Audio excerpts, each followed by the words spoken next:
unfriended someone on Facebook because they said something offensive about politics or religion, childcare, food. And how many of you know at least one person that you avoid because you just don't want to talk to them? You know, it used to be that in order to have a polite conversation, we just had to follow the advice of Henry Higgins in My Fair Lady, stick to the weather and your health. But these days, with climate change and anti-vaxxing, those subjects are not safe either. So this world that we live in, this world in which every conversation has the potential to devolve into an argument, where our politicians can't speak to one another, and where even the most trivial of issues have someone fighting both passionately for it and against it, it's not normal. Pew Research did a study of 10,000 American adults, and they found that at this moment we are more polarized, we are more divided than we ever have been in history. We're less likely to compromise, which means we're not listening to each other, and we make decisions about where to live, who to marry, and even who our friends are going to be based on what we already believe. Again, that means we're not listening to each other. A conversation requires a balance between talking and listening, and somewhere along the way we lost that balance. Now, part of that is due to technology, the smartphones that you all either have in your hands or close enough that you could grab them really quickly. According to Pew Research, about a third of American teenagers send more than 100 texts a day. And many of them, almost most of them, are more likely to text their friends than they are to talk to them face to face. There's this great piece in The Atlantic. It was written by a high school teacher named Paul Barnwell.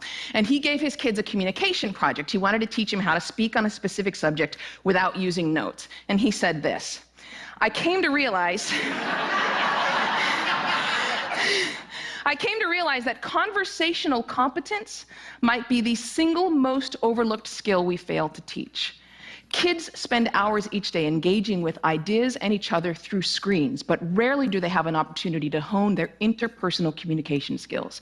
It might sound like a funny question, but we have to ask ourselves, is there any 21st century skill more important than being able to sustain coherent, confident conversation? Now, I make my living talking to people. Nobel Prize winners, truck drivers, billionaires, kindergarten teachers, heads of state, plumbers. I talk to people that I like, I talk to people that I don't like, I talk to some people that I disagree with deeply on a personal level, but I still have a great conversation with them. So I'd like to spend the next 10 minutes or so teaching you how to talk and how to listen. Many of you have already heard a lot of advice on this, things like look the person in the eye, think of interesting topics to discuss in advance, nod and smile to show that you're paying attention. Repeat back what you just heard or summarize it. So I want you to forget all of that. It is crap. There is no reason to learn how to show you're paying attention if you are, in fact, paying attention.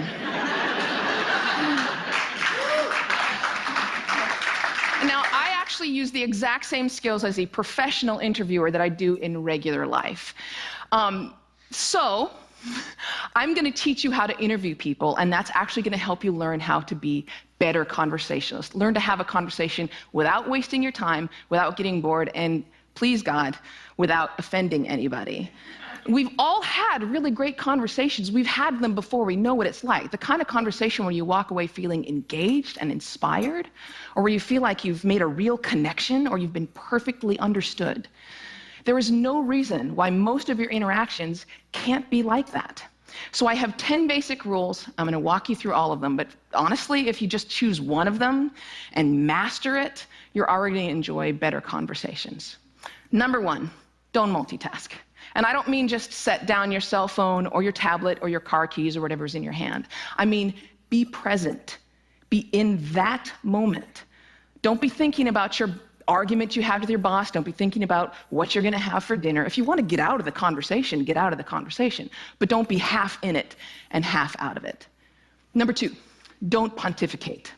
If you want to just state your opinion without any opportunity for response or argument or pushback or growth, write a blog. No, there's a really good reason why I don't allow pundits on my show, because they're really boring. If they're a conservative, they're going to hate Obama and food stamps and abortion. If they're a liberal, they're going to hate big banks and oil corporations and Dick Cheney. Totally predictable. And you don't want to be like that. You need to enter every conversation assuming that you have something to learn.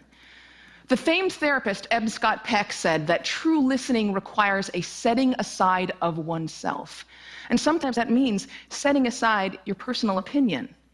He said that sensing this acceptance, the speaker will become less and less vulnerable and more likely to open up the inner recesses of his or her mind to the listener. Again, assume that you have something to learn. Bill Nye, everyone you will ever meet knows something that you don't.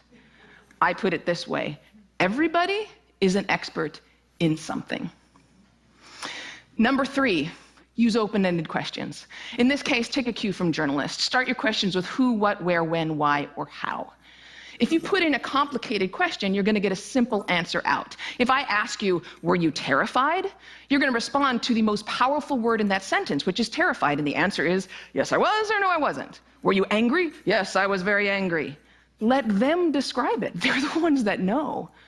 Try asking them things like, what was that like? How did that feel?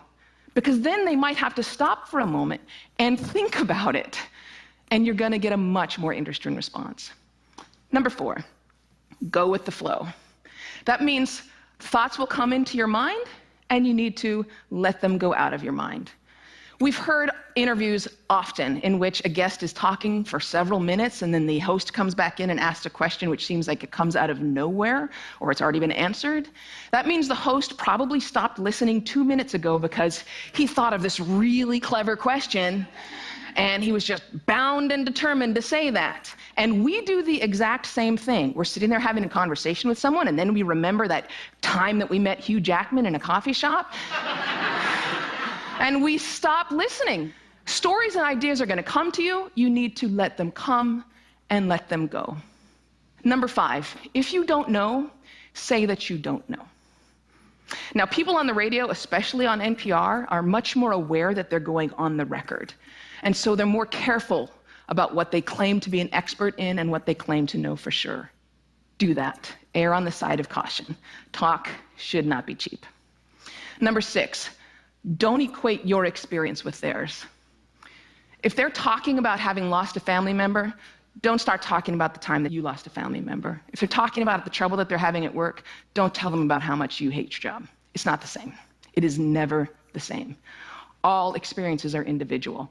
And more importantly, it is not about you. You don't need to take that moment to prove how amazing you are or how much you've suffered. Somebody asked Stephen Hawking once what his IQ was, and he says, I have no idea. People who brag about their IQs are losers. Conversations are not a promotional opportunity. Number 7, try not to repeat yourself. It's condescending, and it's really boring. And we tend to do it a lot, especially in work conversations or in conversations with our kids. We have a point to make, so we just keep rephrasing it over and over. Don't do that. Number 8, stay out of the weeds. Frankly, people don't care about the years, the names, the dates, all those details that you're struggling to come up with in your mind. They don't care. What they care about is you. They care about what you're like, what you have in common. So forget the details. Leave them out. Number 9, this is not the last one, but it is the most important one. Listen. I cannot tell you how many really important people have said that listening is perhaps the number 1 most important skill that you could develop. Buddha said, and I'm paraphrasing, if your mouth is open, you're not learning. And Calvin Coolidge said, no man ever listened his way out of a job. Why do we not listen to each other? Number 1, we'd rather talk. When I'm talking, I'm in control. I don't have to hear anything I'm not interested in. I'm the center of attention. I can bolster my own identity. But there's another reason. We get distracted. The average person talks at about 225 words per minute, but we can listen at up to 500 words per minute. So our minds are filling in those other 275 words. And look, I know it takes effort and energy to actually pay attention to someone. But if you can't do that, you're not in a conversation. You're just two people shouting out barely related sentences in the same place. You have to listen to one another. Stephen Covey said it very beautifully. He said, most of us don't listen with the intent to understand. We listen with the intent to reply. One more rule, and number 10, and it's this one. Be brief.